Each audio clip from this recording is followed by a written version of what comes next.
Hello, my dear students. Welcome to my class. I really hope you are amazing and fine. So, in this class, we will be learning about sentences. So, आज हम सीखेंगे कि sentences क्या होते हैं. So, basically, sentences होते हैं group of words. जब हम बहुत सारे words को एक साथ मिला देते हैं, तो वो बनाते हैं sentences. Look at these group of words. अब आप देखो ध्यान से. Sweet oranges, like sweet oranges. Like I sweet oranges, I like sweet oranges. अब मैं यहाँ पर देखूं तो मेरे पास ये चारों ग्रुप्स हैं. इन चारों ग्रुप्स में से सिर्फ एक ही ग्रुप जो है प्रॉपर मीनिंग हमें बता पा रहा है. That is I like sweet oranges. मुझे स्वीट ऑरेंजेस बहुत पसंद है. So the right answer, the right statement and the right sentence is this. है ना. तो only the last group of the word में कंप्लीट सेंस. जैसे कि हमने कहा कि जो लास्ट ग्रुप ऑफ वर्ड है उसी ने ही एकदम सही सेंटेंस को बनाया है. A sentence is a group of words that makes complete sense. Sentence क्या होता है? सेंटेंस होता है एक ग्रुप ऑफ वर्ड्स जो मिलकर एक कंप्लीट सेंस को बनाता है. ठीक है. Features of the sentence are as follows. Must contain a subject and a verb. सबसे पहले अगर हम सेंटेंस की बात करेंगे तो उसमें जो ये फीचर्स होते हैं कि it contains a verb and a subject. A sentence also has an object. Sentence के पास क्या होता है? हमेशा एक ऑब्जेक्ट होता है. Begins with a capital letter. किससे स्टार्ट होता है? हमेशा एक कैपिटल लेटर से स्टार्ट होता है. Ends with a full stop. और किससे खत्म होता है? हमेशा एक फुल स्टॉप से खत्म होता है या फिर एक क्वेश्चन मार्क से खत्म होता है. If a sentence asks a question it ends with a question mark. अगर एक सेंटेंस में हमें कोई क्वेश्चन पूछ रहे हैं तो उसमें हम क्या लगाएंगे? Question mark. A sentence has two parts, subject and predicate. Sentence के कितने पार्ट्स होते हैं? दो पार्ट होते हैं. That is sentence and predicate. Part of sentence अगर हम देखें तो सबसे पहले हमारे पास जो इंपॉर्टेंट पार्ट्स ऑफ सेंटेंसेस होंगे that is subject and predicate. ठीक है. The girl is dancing. अब हम सीखेंगे कि सब्जेक्ट बेसिकली होता क्या है. सो सब्जेक्ट कोई भी एक नाउन या फिर प्रोनाउन होता है एक सेंटेंस में जो कि एक एक्शन करता है ना. The girl is dancing. जो ये गर्ल है वो नाच रही है, डांस कर रही है. तो यहां पर डांसिंग हो गया मेरा predicate. Rest of the part. और जो गर्ल हो गई that is my subject. Sohan is playing football. Sohan क्या कर रहा है? सोहन प्ले कर रहा है क्या? फुटबॉल. सो कौन एक्शन कर रहा है यहाँ पर? Sohan. So Sohan is my subject and rest of the part is my predicate. है ना. Reema is singing. यहाँ पर कौन सिंगिंग कर रहा है? Reema. And this section would be the predicate. All right. Rearrange the given words to make meaningful sentences. अब आपको यहाँ पर क्या करना है? You have to do the rearrangement of the words to make a complete sentence. सबसे पहले हम ध्यान देंगे कि अगर हमें जब भी इसको एक करेक्ट फॉर्म में लिखना होता है तो सबसे पहले हम ध्यान देते हैं ए, एन और द पे. उसके बाद हम फोकस करेंगे आपके नाउन्स पे.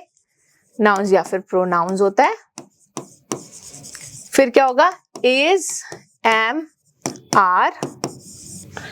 फिर क्या हो जाएगा? कोई भी वर्ब. फिर आपकी हो जाएगी कोई भी क्वालिटी. इस तरीके से आपने ऑर्डर में चलना है. 1, 2, 3, 4 एंड 5. है ना. आपको नोटिस करना है यहाँ पे. Now let's focus on this.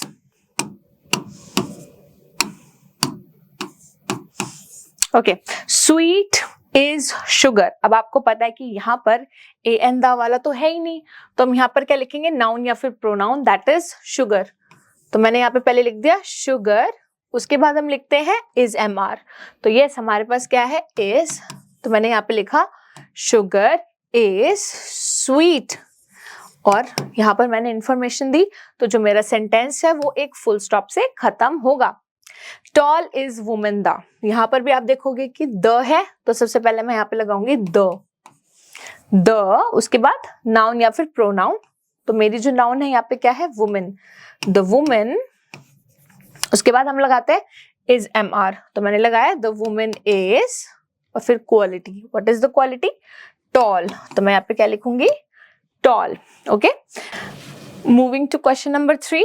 अब हम देखेंगे यहाँ पे कि माय क्या है, मेरा प्रोनाउन है ना।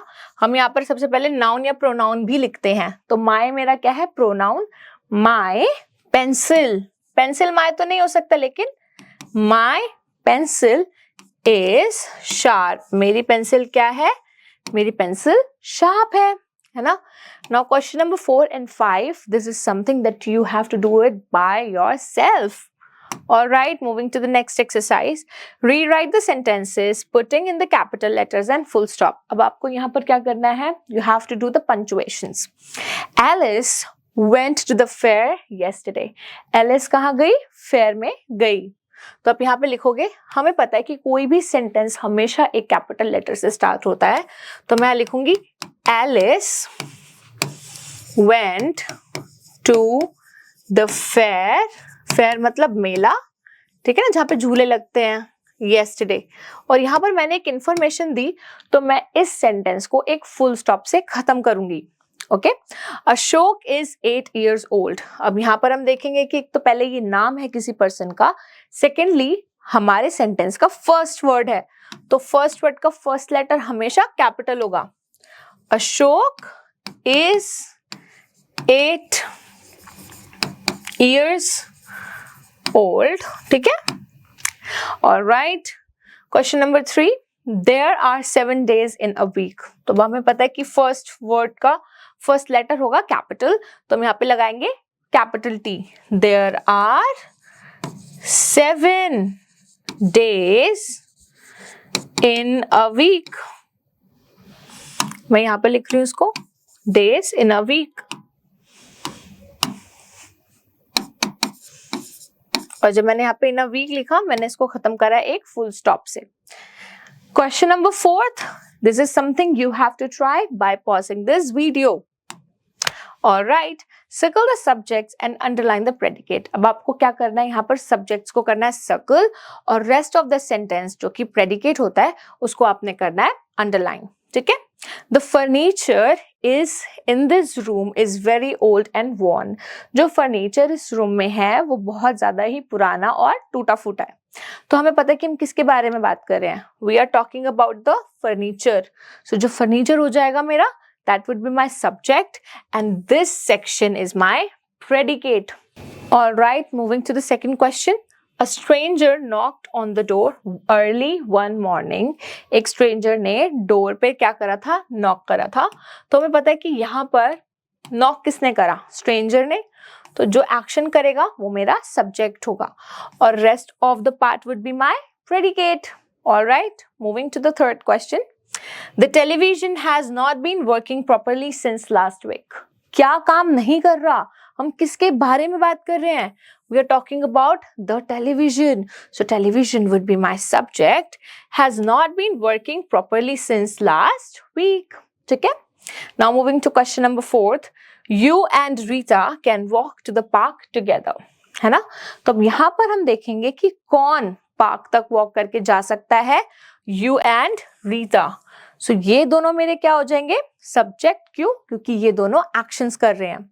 Can walk to the park together मतलब ये मेरा क्या हो जाएगा, प्रेडिकेट, क्योंकि हम इनके बारे में बात कर रहे हैं कि ये लोग पार्क तक चल के जा सकते हैं, और एक्शन भी कौन करेगा, ये दोनों ही एक्शन करेंगे.